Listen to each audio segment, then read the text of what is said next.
Warning, this video contains team selection and captain choices which some viewers may find offensive. Hey guys, and welcome back to FPL TV. Before looking ahead to Game Week 10, let's quickly run through how things went in Game Week 9. In the game week previous to this one, Game Week 8, my highest scorer was John Lundstrom on 5 points. A complete disaster, and I'm afraid to say that in Game Week 9, Lundstrom was once again my top scorer on 6 points, would you believe? So the nightmare continues. My transfers this week were Harry Kane and Greenwood making way, and although Kane didn't punish me at home to Watford, both my new signings Abraham and Wilson blanked at home to Newcastle and Norwich respectively. Typical.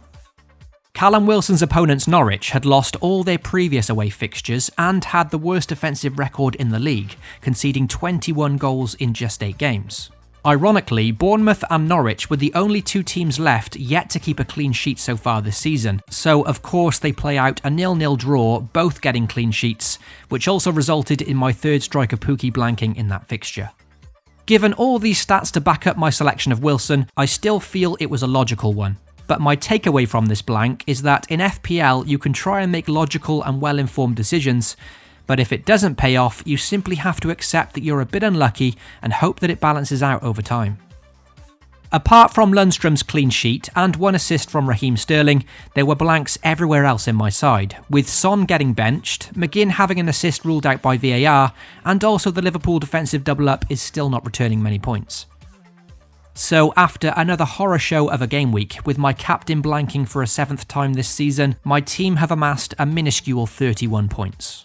It's taken my overall total to 447 and gives me another hefty red arrow, painfully back into the lonely abyss of the 2 million club. Delete team territory. It's been a tough old season this one so far, and I'm not quite sure what's needed to stop the rot.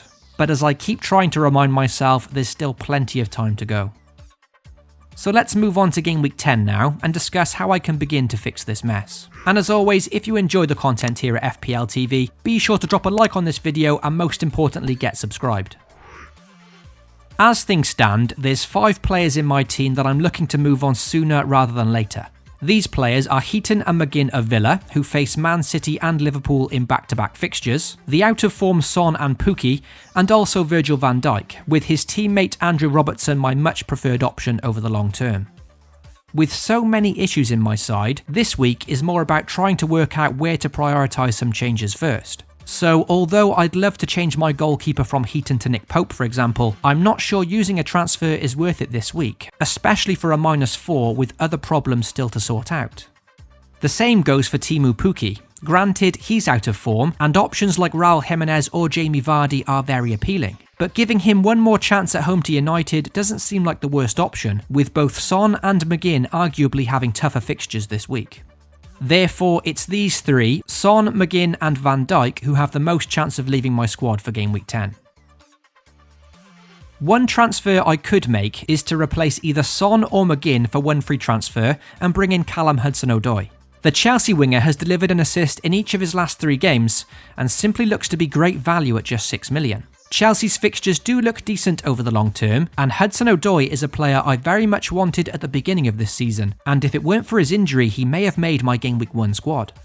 The alternative move, however, is not to downgrade Son, but instead to upgrade him back to the likes of Mo Salah or Sadio Mane. To do this, I'd have to take a -4 hit and downgrade Van Dijk significantly to a budget defender like Diego Rico of Bournemouth. The initial idea was to wait until Game Week 14 to bring back a Liverpool attacker, but with Tottenham so out of sorts and with my punt on Son failing in the last few weeks, is it now time to bring one of them back into the team? Spurs have yet to keep a clean sheet away from home this season and have some of the worst away defensive stats in the league, so in reality, is this now a very good fixture for Liverpool to run rampant? So that gives you an idea of the moves I'm weighing up this week, but as always, be sure to check my final team over on Twitter shortly before the game week deadline, as things could change. Assuming I make the straightforward switch of Son to Hudson-Odoi this week, here's how the team could line up.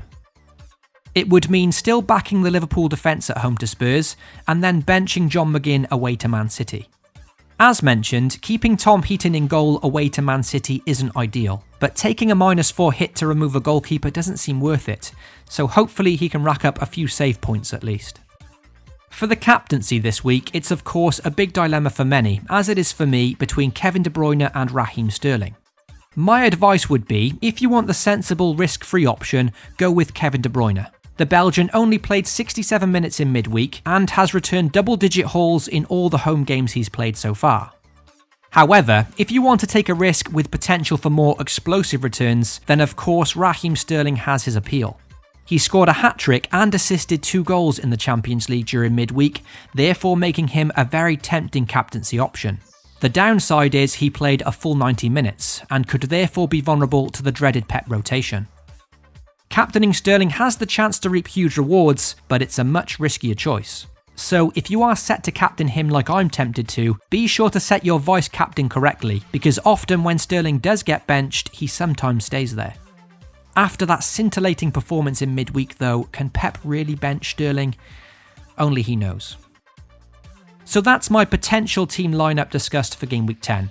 Let me know in the comments what you think of my potential transfers, and should I continue to go without Liverpool attack or bite the bullet and bring one of them back in? If you enjoyed the video, as always, please support the channel by dropping a like and getting subscribed to FPL TV. Good luck to all of you watching for Game Week 10, FPL responsibly, and I'll catch you all soon.